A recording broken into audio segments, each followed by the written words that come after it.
आज बिहार की बात में हम लोग बात करेंगे बेसिकली एनडीए को लेकर के।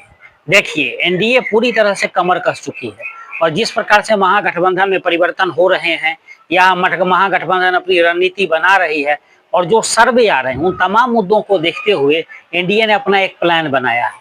जिस पर जो कदम महागठबंधन उठा रही है, उनका ये कहना है कि इस बार एमवाई समीकरण के साथ साथ जो दलित हैं उनको साथ लेने की बात करेंगे और उसके हिसाब से चुनाव लड़ेंगे, तभी जाके वो नीतीश कुमार को वो पीछे धकेल सकते हैं। तो देखिए, इन तमाम चीजों पर अगर आप बात करने के लिए सबसे पहले जानना होगा कि एनडीए की तैयारी की क्या है और खास करके उसमें भाजपा क्या कर रही है। भाजपा ने अपना वार रूम बना लिया है, यानी कि चुनाव की तैयारी में पूरी तरह उसने कमर कस ली है। और भाजपा की जो तैयारी है उस इस बात से आप जान सकते हैं कि रोहन गुप्ता को बुलाया गया है बिहार। रोहन गुप्ता वही हैं जो जिनकी देखरेख में दिल्ली चुनाव हुआ, हरियाणा का चुनाव हुआ, झारखंड का चुनाव हुआ। तो इन तमाम चीज़ों को अगर आप देखेंगे तो अब उसमें दिल्ली और हरियाणा में उनका काफ़ी अच्छा जो है परफॉर्मेंस रहा है और दोनों जगह उन्होंने जीत दिलाई है। और वो गुजराती हैं, उनको वहाँ से भेजा गया है, यानी कि गुजरात से मैनेजमेंट एक बार जो फिर है वो बिहार पहुँच गया है और वो सीधा सीधा रिपोर्ट करेंगे अमित शाह को। अब इस पर क्या प्लानिंग हो रही है कि हर जिला के स्तर पर, जिला के लेवल पर जाकर के देखा जाएगा कि वहाँ नेताओं की क्या पोजीशन है, वो टिकट पाने लायक हैं या नहीं है, या जनता के बीच में उनकी कैसी पैठ है। अगर वो नहीं है तो उनके जगह कौन होगा, या कि जहां पर बीजेपी हारती रही है, जिन सीटों पर 2 बार से 3 बार से हारती रही है, क्या वो सीटें इस बार अदला बदली की जा सकती है, वो जेडीयू के खाते में जा सकता है या किसी अन्य घटक दल के खाते में जा सकता है। पिछली बार सीटों की अदला बदली हुई थी लगभग 20 से 22 सीटों पर, और वो अदला बदली के कारण कई बागी उम्मीदवार भी हो गए थे। तो बीजेपी इन चीजों का भी ध्यान रख रही है कि अगर हम सीट बंटवारा करेंगे और उसमें अगर एक्सचेंज करते हैं तो क्या वहां बागी हो सकते हैं या उसके कारण कुछ परेशानी आ सकती है। तो इन तमाम मुद्दों पर गौर करना रोहन गुप्ता का काम है।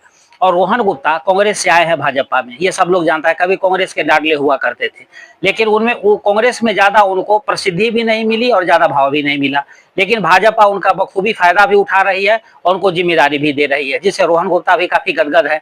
और जिस प्रकार से वो परफॉर्मेंस कर रहे हैं उसे काफी उनकी चर्चा भी हो रही है।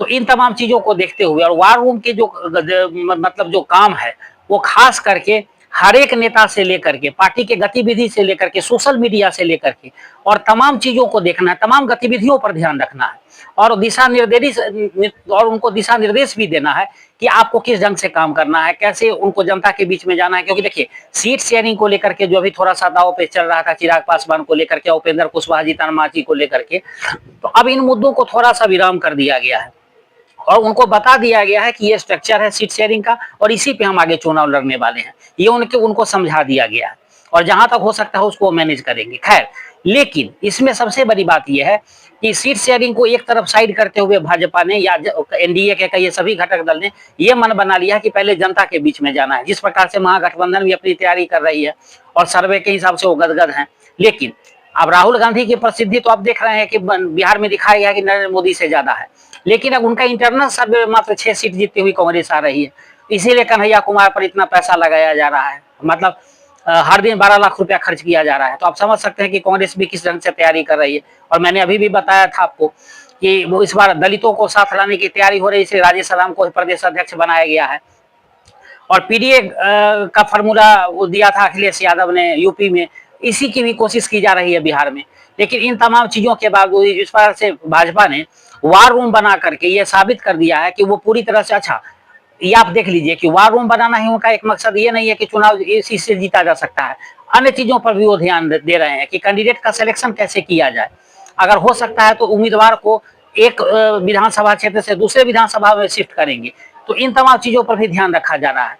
और पार्टी जो है भाजपा के बारे में कहा जाता है कि एक चुनाव जीतती है तो उसी स्टेट में दूसरे चुनाव के लिए भी उसी समय से तैयारी शुरू कर देती है। तो वो प्रोफेशनली चुनाव लड़ते हैं और ये बात सबको मालूम है। और लोग कहता भी है कि जैसे 2024 का लोकसभा चुनाव खत्म हुआ है तो मोदी 29 की तैयारी कर रहे हैं। तो आप इस बात से समझ सकते हैं कि भाजपा किस ढंग से काम करती है और जदयू भी इस बात का अनुकरण कर रही है। बाकी घटक दल को भी समझ में आ गया है कि भाजपा इतने जगहों पर अगर इस ढंग से काम करेगी और इस प्रकार से काम करेगी तो उसका फायदा हमें भी कहीं ना कहीं मिलेगा। क्योंकि देखिए, वोट ट्रांसफर कराना भी एक बहुत बड़ी बात होती है कि भाजपा के जो वोटर है वो जदयू को वोट करे और जदयू का वोटर हो भाजपा को ही वोट करे, या अन्य घटक दलों का भी वोटर भी मतलब इन लोगों को भी वोट करे, जदयू भाजपा को भी, या इन लोगों का भी वोटर भी उनको सपोर्ट करे और वोट ट्रांसफर हो। ये सबसे महत्वपूर्ण होता है कि चुनाव से पहले जो अलायंस होते हैं तो उसमें इसका एक बहुत बड़ा फायदा मिलता है। कभी कभी ऐसा भी देखा गया है कि इन चीजों का नुकसान भी हो जाता है। लोकसभा चुनाव में उपेंद्र कुशवाहा का जिस प्रकार से मुद्दा हुआ था, उसको लेकर के नुकसान भी उठाना पड़ा था। कुशवाहा वोटर थोड़ा इधर उधर हो गए थे, इस बार उनको भी साधने की कोशिश की जा रही है।